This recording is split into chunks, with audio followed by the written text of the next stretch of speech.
불법 체류 외국인들에게 대포차를 판매한 일당이 경찰에 붙잡혔습니다. 정상적으로 차를 구매하지 못하는 신분이란 걸 노린 건데 마약 유통에 활용되기도 했습니다. 서산과 예산 등 충남 5개 시군이 기회발전 특구로 지정되면서 투자 유치에 대한 기대감이 커지고 있습니다. 예상 투자 규모와 지자체의 대응을 살펴봤습니다. 당진 부곡공단에 집안 침하를 일으킨 전기 공급 시설을 원상 회복해야 한다는 법원의 판단이 소송 제기 2년 만에 나왔습니다.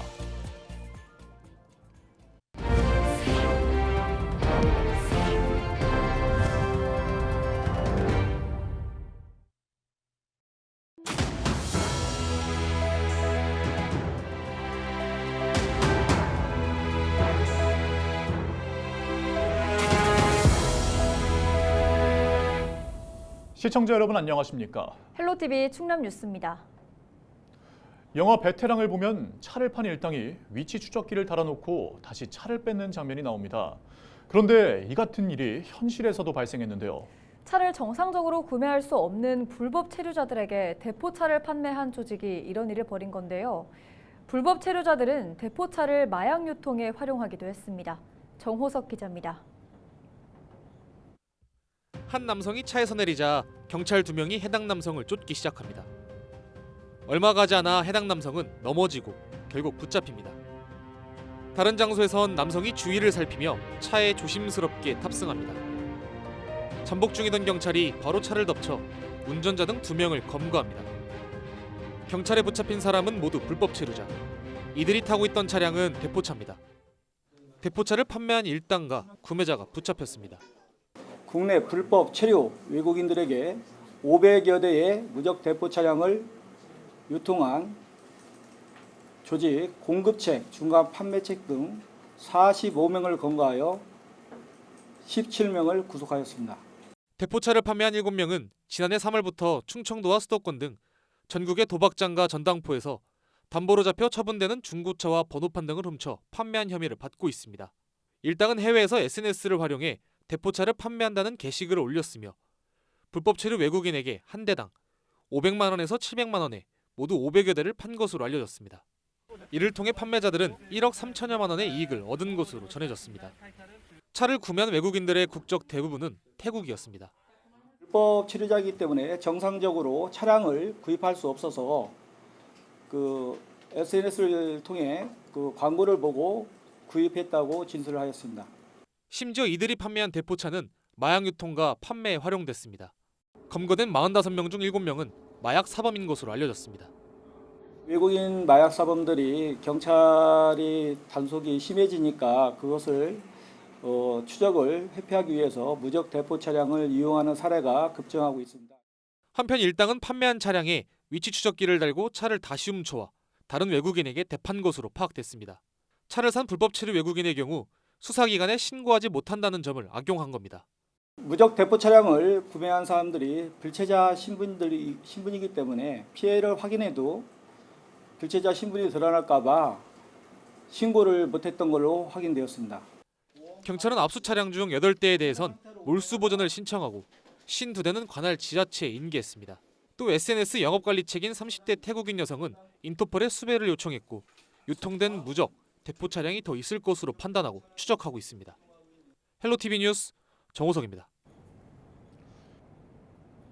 비수도권 투자 확대를 위해 지방 이전 기업에 세제 혜택 등을 주는 기회발전 특구에 서산과 예산 등 충남 5개 시군이 포함됐습니다. 기업 유치와 고용 창출 등으로 지역 경제 발전에 계기가 될 것이라는 지역사회의 기대가 커지고 있습니다. 이미정 기자입니다. 예산 지역에 조성하는 농생명 그린바이오 클러스터 예정지입니다. 오는 2028년까지 지능형 농장을 기반으로 한 생산단지와 그린바이오 단지 등이 조성됩니다. 정부가 이곳 예산군을 비롯해 충남 5개 시군을 기회발전 특구로 지정했습니다. 예산 내포 농생명 그린바이오 클러스터 지구는 바이오약품 생산 공장을 구축해 관련 산업 설비를 확충할 계획입니다. 서산 첨단화학 탄소 중립지구에는 관련 기업 유치 등을 통해 석유화학과 첨단화학 육성에 나설 방침입니다.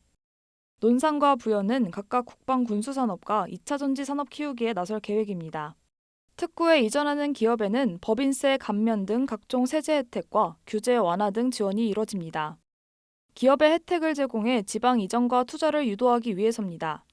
지역 주민들은 이번 특구 지정으로 기업 이전이 활발하게 이뤄지지 않을까 기대하고 있습니다. 애들이 이런 거 들으면 일자리도 있을 거 아니야. 좋을 거 아니야. 애들을 위해서 이렇게 들어놓은 게 찬성이라고. 충남도는 이번 특구 지정으로 직접 고용 효과 2,300여 명을 기대하고 있습니다. 이는 지역 내 인구 유입과 지역 경제 활성화에 큰 도움이 될 것입니다. 무엇보다 이번 기회발전 특구 지정이 도내 산업 기반이 취약한 중남부권 위주로 지정되어 지역에서 기대하는 바가 큽니다. 충남도와 시군은 앞으로 기업 인력 확보를 위해 지역 대학과 협력해 인재를 양성, 취업까지 연계할 예정입니다. 또 기회발전 특구로 지정할 수 있는 산업단지 내 부지 190만 제곱미터에 대해서도 특구 추가 지정을 신청할 계획입니다. 헬로티비 뉴스 이미정입니다. 당진 부곡공단 집안 침하를 일으킨 전기 공급 시설을 원상 회복해야 한다는 법원의 판단이 나왔습니다. 대전지법 제1행정부는 한전이 당진시를 상대로 낸 원상회복 명령 취소 청구를 기각하고 당진시의 손을 들어줬습니다. 지난 2022년 당진시는 부곡공단 전력구 공사를 맡은 한전에게 전기 공급시설 등에 대한 원상회복 명령을 내렸고 한전은 이를 취소해달라며 법원에 소송을 냈습니다. 한편 부곡지구 입주업체들이 한전을 상대로 제기한 손해배상 청구 소송은 현재 법원에 계류 중입니다. 국내 첫 귀어타운이 서산에 조성됩니다. 충남도는 12일 서산 지곡면 중리 어촌체험 휴양마을에서 충남 귀어타운하우스 준공식을 개최했습니다. 귀어타운은 중앙 어촌체험 휴양마을 내에 조성되며 복층형 주택 11동과 원룸형 주택 3동 등 모두 14동이 들어섭니다. 각 주택에는 냉장고와 TV 등 기본적인 가전제품이 비치되어 있습니다. 입주 비용은 보증금 없이 복층형은 월 45만 원, 원룸형은 월 30만 원으로 현재 14개 동 모두 귀어인이 입주한 상태입니다.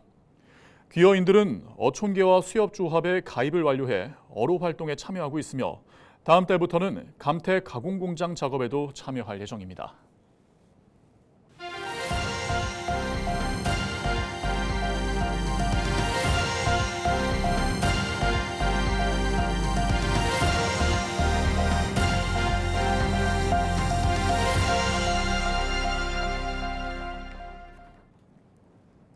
당진시가 탁구 국가대표 신유빈 선수와 함께 탁구 대회를 개최합니다. 당진시는 오는 16일부터 2일간 당진 실내체육관에서 제1회 신유빈과 당진시가 함께하는 전국 유소년 탁구 축제를 진행한다고 12일 밝혔습니다. 이번 행사에는 전국 초등부 탁구 선수 300여 명이 참여해 대결을 펼치고 신유빈 선수와 포토타임, 지역 농특산품 시식 등 다양한 이벤트가 마련됐습니다. 한편 신유빈 선수는 지난 9월부터 당진시 해나루살 공식 모델로 활동하고 있습니다. 삼성전자의 최첨단 대규모 반도체 패키징 공정 설비가 천안에 설치됩니다. 충남도와 천안시는 12일 도청에서 삼성전자와 이런 내용이 담긴 투자 양해각서를 체결했습니다. 구체적으로 삼성전자는 천안 제3 일반산업단지 삼성디스플레이 28만 제곱미터 부지에 건물을 임대해 오는 2027년까지 패키징 공정 설비를 설치합니다. 패키징은 후공정으로 불리는 반도체 제조 마지막 단계를 말합니다. 해당 설비에서는 인공지능 AI에 필요한 고대역폭 메모리, HBM 등이 생산될 예정입니다.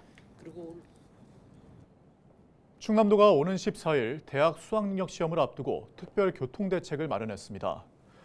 충남경찰은 수능 당일 도내 52개 시험장에 인력 260여 명을 배치해 차량 흐름을 관리하고 듣기평가 시간에는 대형 차량과 사이렌을 켠 긴급 차량을 우회할 예정입니다. 또한 순찰차 등을 활용해 수험생 수송을 지원할 계획입니다.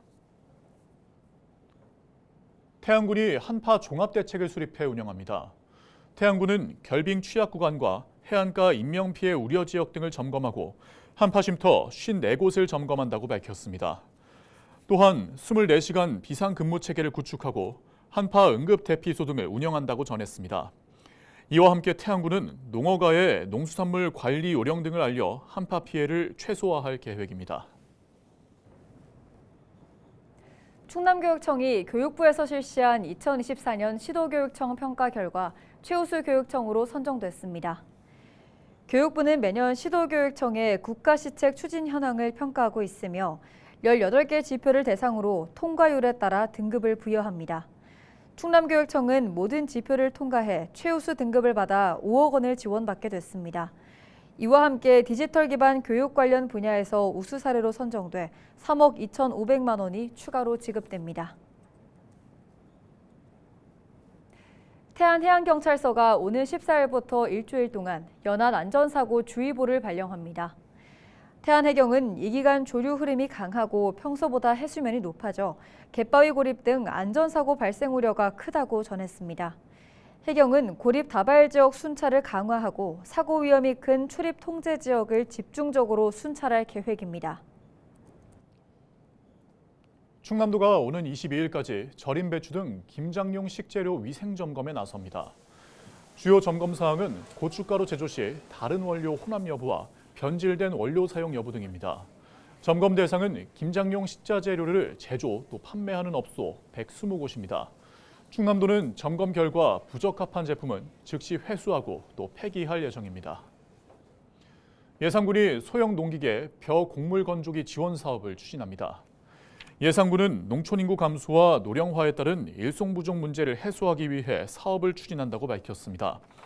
군은 사업비 3억 원을 투입해 동력 살포기와 벽시 발화기, 온탕 소독기 등 소형 농기계 8종과 벼 곡물 건조기 20대를 지원할 계획입니다.